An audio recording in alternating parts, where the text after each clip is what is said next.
All right, welcome back to another episode of Paper Movies, a novelization book club. Thank you all so much for joining us today.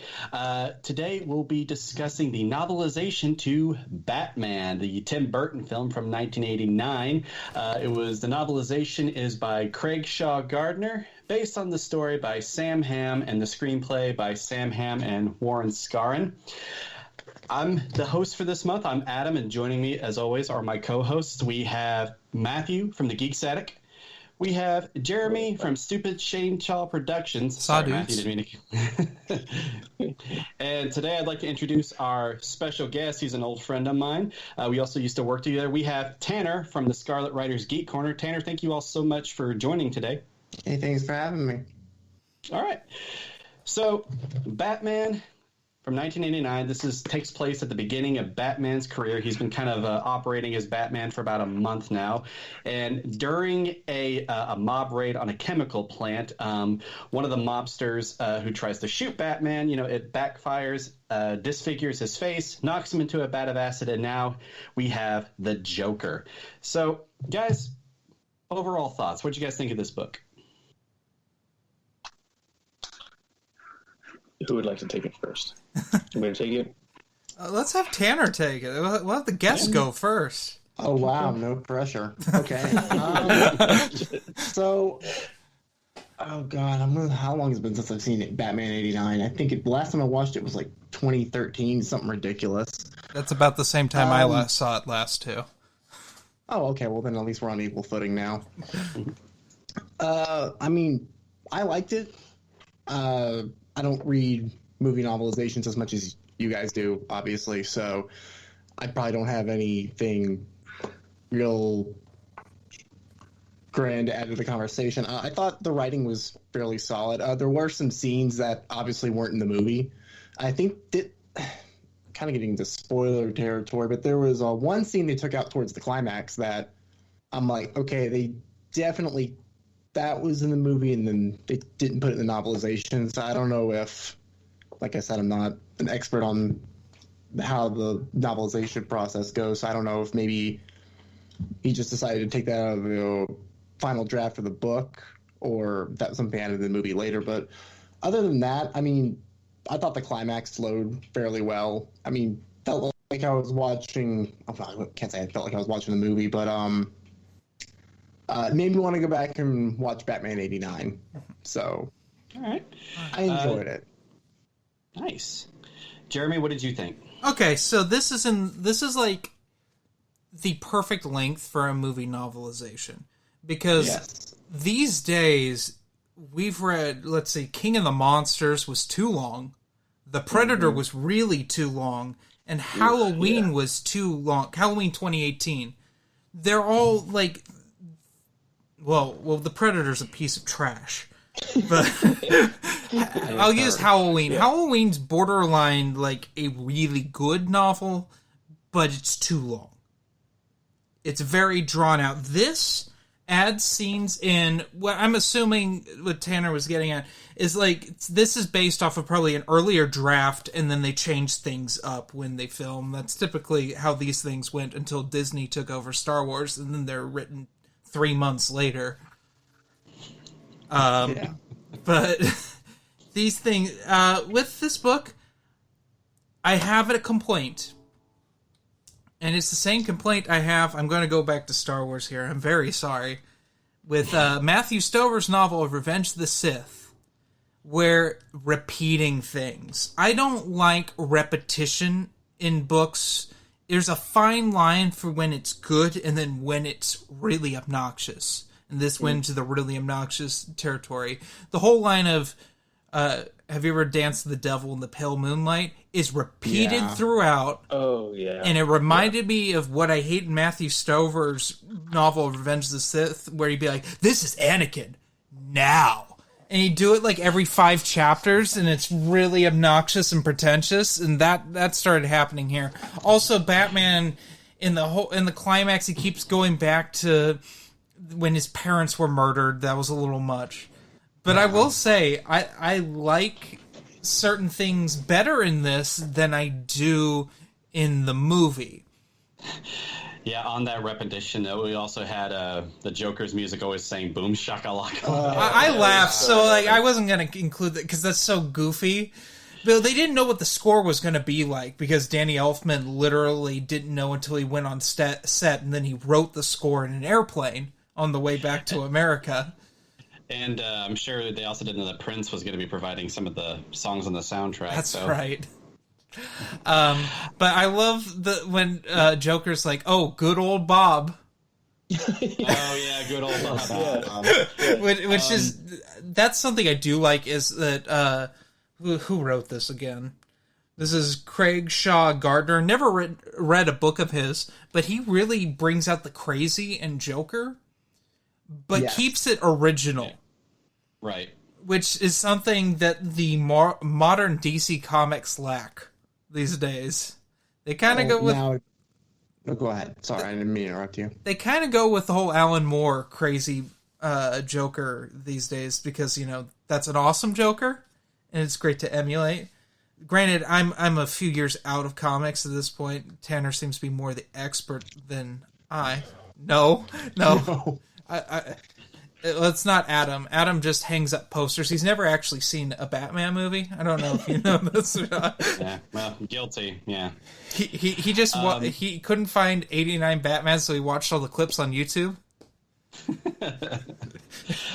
Matthew, what are your thoughts? I mean, I thought the book was decent. I agree with Jeremy completely. Like the length was perfect. I love how the chapters were short. So it's like I'm going to read a quick chapter. I don't have much time. But for maybe 10 minutes, you can squeeze out a chapter, maybe even less.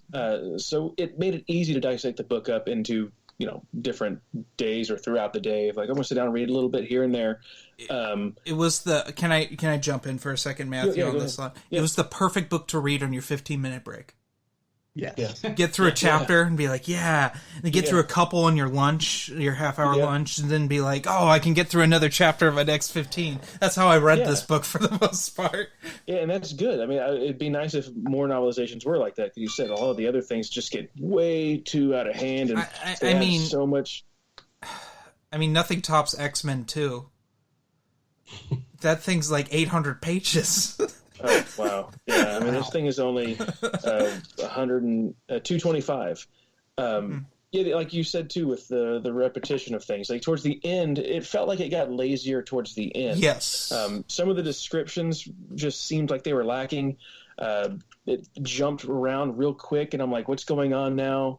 And I don't... it's been a long time since I saw the movie. I started watching it not too long ago, then I just stopped. I didn't finish it. It was always my favorite Batman. But I stopped at a point where it was getting intense in the book, too. And everything that happens that I read, I don't remember from the film for quite a while. And I don't know if that's just me misremembering the film or if the book changed that much more of the story. But overall, it was a decent book. I thought it got silly with the story later on as Joker's like, going to this festival or parade with the gas coming out of the balloons. It just got silly. It's like, oh, I want to rule the city by killing everybody? I mean, to be we never fair... got his intentions. He wanted a war, but what about the war? What was his goal? He's a crazy person. That's his whole thing. He's just gone insane. Yeah, the Joker has always, normally been the one to just kill people just to laugh about it. Just because. I mean, spoilers, he killed good old Bob. Good old Bob. And I do like how that was repeated all the time. It's like every time it mentioned Bob, it would say, Bob. Good old Bob. He's just a right-hand man. He's the guy that you want on your side. And he's like, hey, somebody, I can't remember what the exact line was, but he's like, is somebody going to get the Batman? He just turns and shoots Bob. Good old Bob. I wish that was how the chapter went. Like, chapter so-and-so, like, Bob, good old Bob. Good old Bob. I shot Bob, It literally, Bob falls off the float and he's like, oh, good old Bob. Here, I'm going to shoot you real quick. Okay, thanks, Bob. And I think that's when he turns to somebody else. He's like, okay, would somebody go get me the Batman or something like that along those lines? Yeah, but I thought the book was well written. I thought Craig Shaw Gardner did a very good job. And like Matthew, like what you said, the chapters are very short, and I like that. I don't like chapters that are either really short or like like 30 pages long, but it kept the pace at a very consistent level. But yes, like as you guys said, there was a lot of repetition and a lot of silliness here and there. But like overall, I thought it was well written and it was a pretty easy read. But I do want to ask, and I'm going to start with Tanner. How well did you think the author captured the tone of the film? Well, I'm probably the wrong person to ask because it's been almost 8 years since I've seen the movie. From what I remember, it was almost one for one, minus a few things they took out here and there. Mm-hmm. I mean, the overall feel was there as far as the how he described Gotham as being I was trying to remember the reference from Star Wars, but a hive of scum and villainy. Yeah, I thought he described that pretty well. Other than that, I mean, I can't really say how close it is to the film, despite having not seen it in so long. So there's my filthy casual take. Okay, awesome. Jeremy, what did you think? The tone's there. It's absolutely there. The stylization, not so much, but that's really hard. It's a Tim Burton film in the heyday of Tim Burton films, before his movies started looking like puke. It's just I didn't expect it. I didn't expect much, to be completely honest. This is the second time we've had a superhero book, and I've underjudged it. Because when we read Spider-Man back in November, I was dreading that. I was like, ooh, yeesh, this looks a little long. But I love that, and I did enjoy this. I will say, Batman wasn't my favorite character in this, though. I'm going to add to something about that later on, but yeah. I'm sorry, go ahead. Vicki Vale, really, in a lot of ways, she kind of becomes the protagonist a little bit. Mm-hmm. And here, well, the thing is, and I don't know if I just didn't catch on to it, they don't really it's not till the last quarter of the book where the author finally says Bruce Wayne, Batman, same person. There's this somewhat ambiguity, and I was trying to read this I had never read a Batman thing before, and there's hints at it, obviously, but if let's say a dumb person, someone dumber than me, because I'm pretty dumb here, read this and then be like, wait, Bruce Wayne wears a cape? Does that mean he's Batman? I thought it was Knox. Oh, wow. Yeah, more on that. Matthew, how well did you think Gardner captured the tone of the film? I thought it did pretty good. There's some things that are hard to capture in a book that you can't capture on screen, just vice versa too as well. I mean, from what I remember with the film, there was when the Batwing shows up. I think that's what it's called, right? The Batwing, his plane. It looks better on film. In the book, I think if I remember correctly, it was just and then Batman's in his plane, and you're like, what? It just doesn't come across the same as when you see it on film, Batman's got a plane, what? Rather than Batman's flying his plane. It just seemed a little cheesy to me. But, I mean, overall, it was all fantastic. He captured a lot of the stuff. The whole scene with the museum when the Joker comes in and Vicki Vale's waiting around for Bruce Wayne, who she thinks is going to show up. I thought that was captured very well. Yeah, I thought Gardner did very well at capturing the tone. When I read this, I basically am picturing the movie, going through my head, save for a few things, and kind of going on what Jeremy was saying a minute ago. I kind of wanted Batman to shut up, because I hated all of these cheesy lines that he had from time to time where he'd be calling someone rat breath or something like that. And I was also at one point he was like they took out the "I'm Batman" and they said "I am the Knight." I'm just like, no, you're Batman. Say you're Batman right now, you know. But overall, yes, agreeing with Jeremy, the tone is there. You know, he captured the scenes very well. But there were, as we pointed out a little bit earlier, scenes that were not either slightly altered or not in the film at all. And I was wanting to talk about those next. I'll go ahead and start. You know, there's the date night between Vicki Vale and Bruce Wayne at Wayne Manor, that awkward dinner where they're like 20 feet apart. And there's also that. I honestly did not care for that scene, the horseback riding scene, as much, because I'm like, I kind of like the awkwardness of that scene. I thought it was always kind of like, you know, yeah, this guy's a multimillionaire, but he's also just a person. But there was one scene where Batman was chasing the Joker, like jumping from rooftop to rooftop, like in broad daylight. You know, he was still in his suit and he was like wearing a ski mask and everything. And you know, he's chasing the Joker's car on horseback. I actually love that scene, and I wish that they included that. And I know that there was like a deleted scene, like a deleted what's the word I'm thinking of, where they do the sketches of the scene. Storyboards. Storyboards, yes, thank you. There was one where they were actually going to make that like Robin's origin, like where the Joker. And I think like you can find it on YouTube, and like Kevin Conroy and Mark Hamill are voicing Batman and the Joker, but they were going to make it to where the Flying Graysons were like performing at the festival, and the Joker like crashes into their little their poles, and it kills Robin's parents. And I was like, you know, that kind of would have been, you know, a cool thing to add in the film. They didn't mention it in the book, But for that scene in general, like where Batman's just chasing the Joker, like on horseback, I thought that was great, and I wish they added that in the film. Instead, we had Tommy Lee Jones as Two-Face acting as the Joker, setting up a gigantic comical bomb that killed the Flying Graysons. Yeah. But as far as like things that were slightly different or different altogether, Matthew, like were there like any favorites or least favorites? I wouldn't say if there's a favorite. The one that stuck out to me the most was the scene where Bruce Wayne, when he's going over to Vicky's apartment to confess, like, "Oh, I'm the Batman." He shows up and he's got like equipment with him in like a shoulder bag. And whenever the Joker shows up in the film, I think Bruce Wayne is like in Vicky's bedroom or bathroom or something.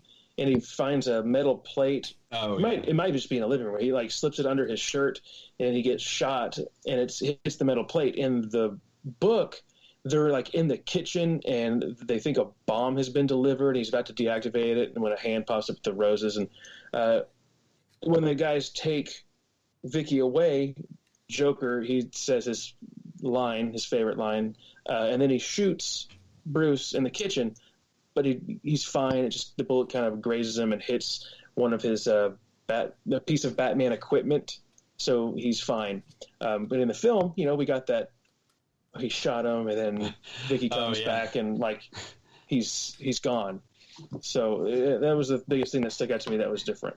Oh yeah, and there's the "you want to get nuts, let's get nuts." I was just about to say that. I was just like, my favorite line. I love that line. Jeremy, what do you think about the differences in the book? So it's been so long since I saw this, I was having a hard time remembering. So I think it's fine. Like I think I've said this before with other things. Certain things transfer better to the page than they do to film. So there's a necessity sometimes to just change things for the sake of the story flowing, depending on what the medium is. Okay. Can I add something to mine? There's one. So we kind of mentioned it earlier with the music. The boombox was just constantly playing the same piece of music, the boom shakalaka, and I think it's said in multiple times, like, "Oh." And then rock music was blasting, and it's boom shakalaka. You're like, that's not rock. Can you imagine that, like Van Halen? Yeah, just each time. I thought that was funny that, clearly they knew that, like, okay, well, just put this in there because we don't know what we're doing with the music yet. We just know that there's a boombox blasting music. So, yeah, I just thought that was comical, too. The rock music, boom shakalaka. Real quick, I was wanting to add this real quick. I like that this book actually explains some plot holes from the film. Like, you know that scene where Batman's driving Vicki Vale to the Batcave? And she's just like, where are we going? I'm like, well, you can see out the window, can't you? But they do explain that Batman is actually blackening out those windows somehow, and that people can't see. And also, just like, where did the Joker get like $20 million in cash? And like, we find out it's fake money. Right. Yeah.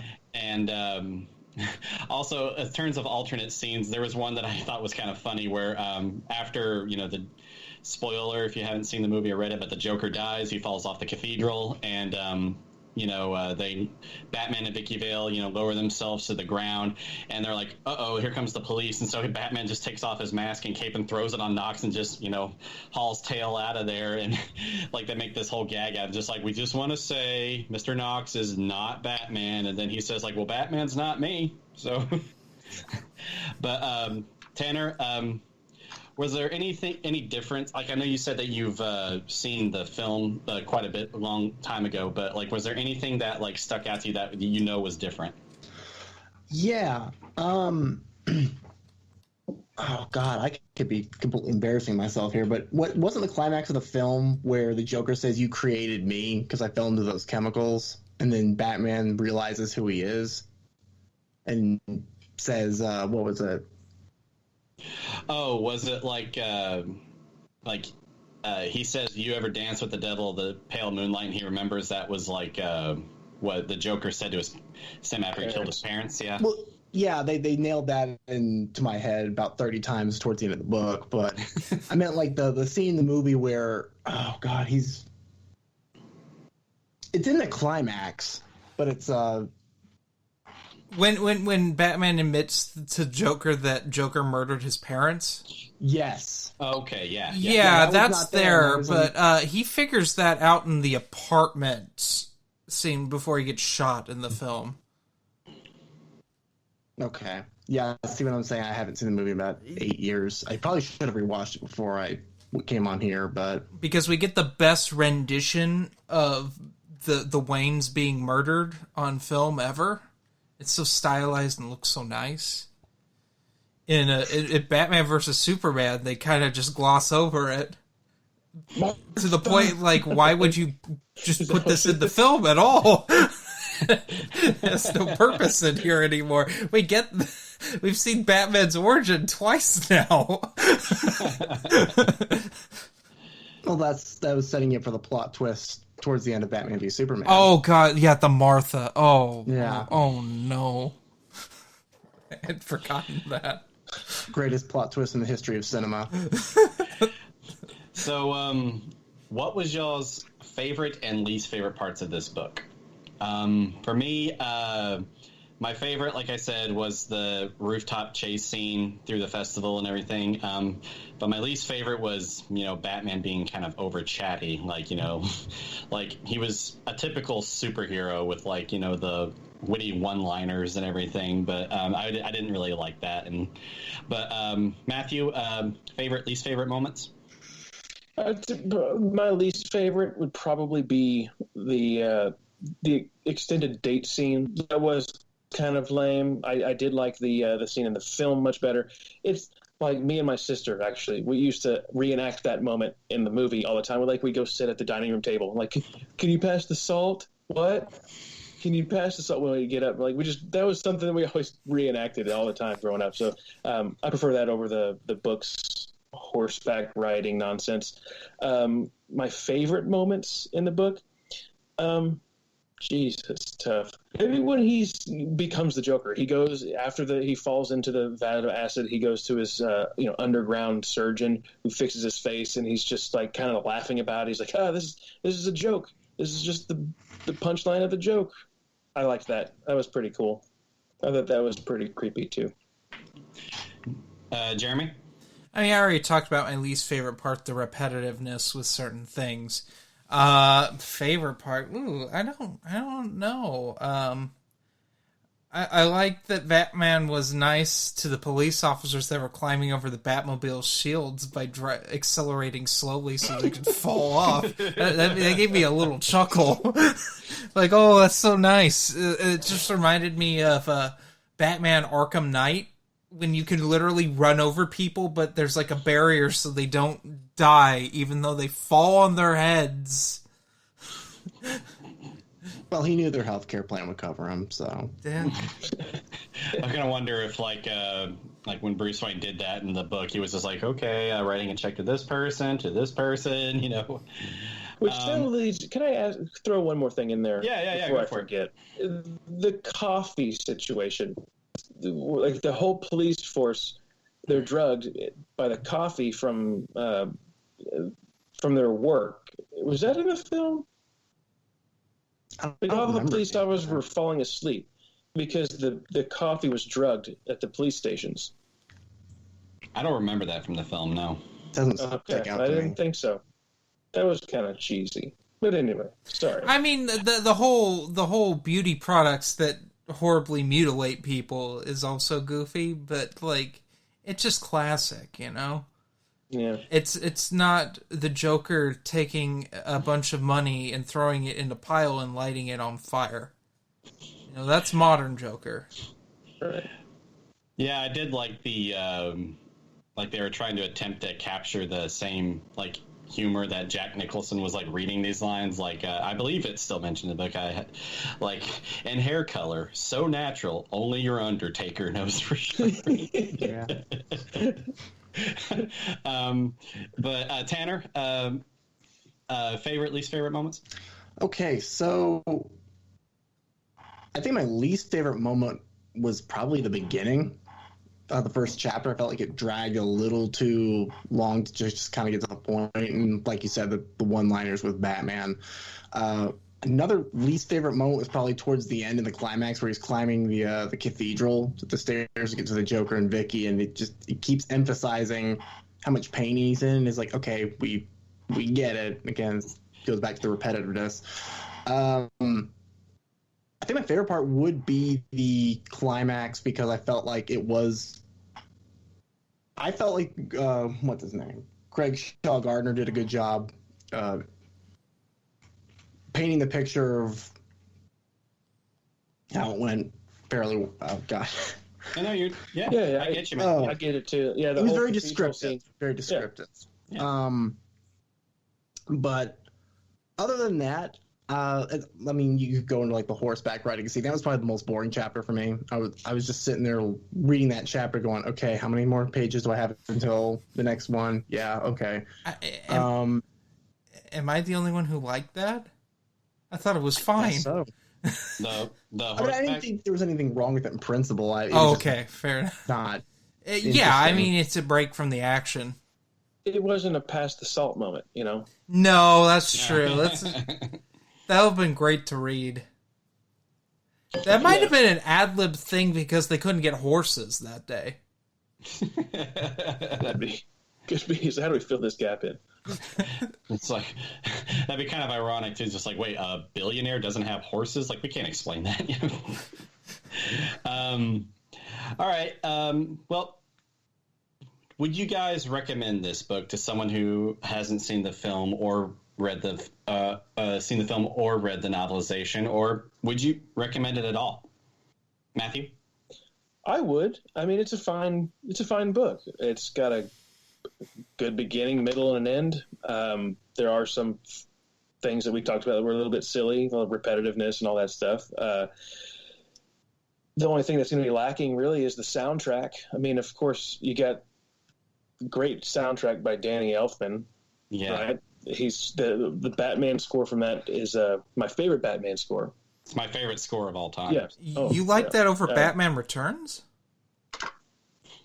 Yeah. I'm sorry. I'm more of a Batman Returns. It's the one thing I think that's better between the two films is the score. Don't get me wrong. I can't recall the Batman Returns score.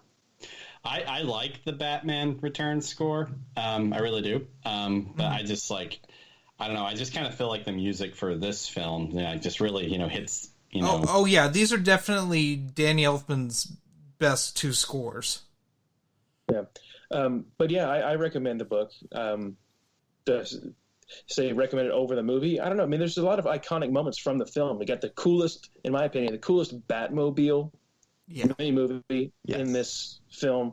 It's my favorite Batman logo, which I discovered recently by looking at the pictures on the book, that the Batman logo on the back here, the one that's like that you remember the most, is different than the one that's actually on his chest.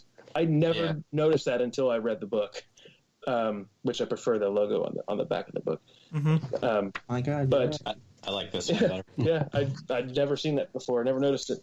But yeah, I do. And after you guys say your thoughts, I have one little thing I'd like to include or ask. Oh. Okay, yeah. You guys, Tanner?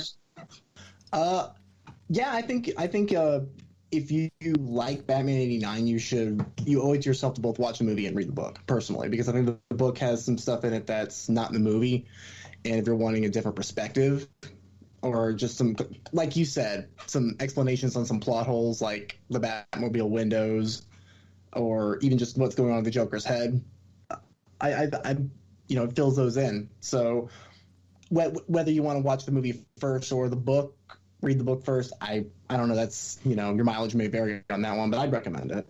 Okay. Jeremy? I think this is a great starter novel for anyone who's going to start reading movie novelizations, because the pacing's great, and it's not a long, drawn-out book. Like, I wanted to say Bloodshot, but we haven't read that. It just looks tedious when I see it at Barnes & Noble. It's funny that you mentioned that, because this was actually the first movie novelization that I read, and my first book review on YouTube. So that's right. That's right. Yeah. And so it's funny that you mentioned that. Yeah, it definitely is a good starter for if you want to read movie novelizations. But anyway, I didn't mean to cut you off, Jeremy. No, you're fine. That's good. You're just backing my point up. But yeah, no, it's not Bloodshot. It's definitely not The Predator. I can't stress this enough. This is like the reverse. It's compact. You can get through it quick. It's subtle differences. A lot of it's the same. So yeah, the perfect blend for a novelization. I do have to make one point, Matthew, real quick. If you're ever wanting to read this book, if you come across the audiobook, it's not the same. People say it's unabridged. It's not. It says you could finish the book in about an hour and a half. No, this took this will literally take you probably 3 or 4 hours to get through, even that. But so just wanted to point that out there. If you find the audiobook, it is abridged. It is not unabridged. But anyway, I'm sorry, Matthew, what were you wanting to say? No, it's good. That's all. Did you recommend that people get this book? Yeah, I recommend people get it. This is the first movie novelization I've read in probably 10 years. So yeah, I think it's the perfect length. I wasn't intimidated when I took it out of the envelope when I received it. Mm-hmm. So that brings an interesting question. Now that you've this is the first one you say in about 10 years. Do you think after reading this, you have a little bit more interest in diving back into reading novelizations more? Yes. Yeah. Nice. There we go. We're bringing you into our world. Yeah, we just need to get everyone in here. They need to start reprinting classics like this. Yeah, even if they put them in ebook format. I mean, bring them back. Yeah. All right. Well, I think that just wraps it up. So before we conclude, what grade or ranking would you guys give this book? I'll go ahead and start. I believe I reviewed it, I gave it an A. So Tanner, what grade or ranking would you give this book? A-. Okay. Jeremy? Oh, you don't want Matthew to go first with a normal grade? Okay, Matthew. I'm going to give it, I'd say a B+ or 3.5 out of 5. Okay. All right. I'd give it a 4.135. out of 5. It feels so average right now. I was about to say, did I catch a 9er in there? Or? Is it because of Bob? Is that what happened? Oh, you know he got that last digit for good old Bob. Good old Bob. Yeah. So I had one question that I wanted to ask you guys about who your favorite character was in this story. Can we go over that before we conclude? Yeah. Adam, who was your favorite character in this book?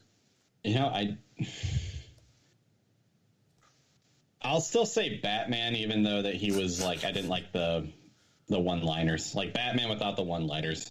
Okay. Tanner? Well, I'd like to say Batman, even though it sort of feels like he's the protagonist, but then not really. It's like you said, Vicki feels more like the protagonist in this book, so I'd have to say it's either a toss-up between her or the Joker. And I'm not like one of those edgelords that are like, oh, I love the Agent of Chaos. I just think that the way he described... Right. Well, that's the thing, too. Is like, I say, like, who's your favorite character? Because you get more inside the minds inside the book, so it's like, different perspectives than you get in a film. Jeremy? That's the perfect description. No, it's a toss-up between Vicki Vale and Allie Knox. That's mine right there is Knox. I really liked Knox. It's like you're just your average Joe who's just trying to do his job and people are picking on him. He tries to get the girl and she's like, no, I didn't get the girl. So like he does it. You'd think in the end, like, oh, he actually gets the girl in the end. But no, he's just he risks his life. He does all he can. He's trying to get, her boosted up in her career, and she just runs off with the millionaire. And I know, and it's like I kind of wish there would be a gag. Yeah. I kind of wish there would have been a gag that Knox would have been like, Wayne, I'll get you, Wayne. But I would give it. Yeah, I still would give it an A and recommend it, and or a 4.6753099.9er, like what Jeremy gave it or something, I couldn't even tell you what I gave it at this point. But good old Jeremy. Yeah, good old. I still think that needs to be a chapter in the book, like good old Bob. I shot Bob. Don't be like Bob, That would, if this was written by Stephen King, he would do that. He literally had a chapter in one of the Dark Tower books that said the plane landed. Or the Gremlins thing with he forgot. Oh God, that's right. Yeah, you got to leave all the other chapters though as they are. Chapter 1, 2, 7, and then when it comes to the chapter that Bob dies, just call it "Good Old Bob," and then you get to chapter 19. You know what I mean? They'd be like the Chuck Wendig Aftermath book, where it's just an interlude. He was only 2 days to retirement. Yeah. All right, guys. Well, that is going to conclude this month's podcast. Guys, thank you all so much for joining us today. Be sure to go find Matthew at the Geek Static, Jeremy at Stupid Chainsaw Productions. You can find me at Bryant VRM. And Tanner, thank you so much again for being our guest star today. And everybody, please go check out Tanner's channel. We'll post a link to it in the description. It's the Scarlet Writers Geek Corner. Tanner, thank you so much for joining us today. Hey, thanks for having me. Yeah, absolutely. All right, guys. Thank you all so much. And, before we go, we're going to go ahead and announce, I'm going to go ahead and grab it here, what the pick for both March and April is going to be. We will be reviewing the novelizations to Ghostbusters 1 and 2. So for March, we'll be discussing Ghostbusters, and for April, we'll be discussing Ghostbusters 2. So be sure to check those out whenever, and we'll, of course, post updates regarding that on the Facebook page and such. So, guys, thank you so much for joining us again today, and be sure to hit that subscribe button, and have a great day. Stay Gucci.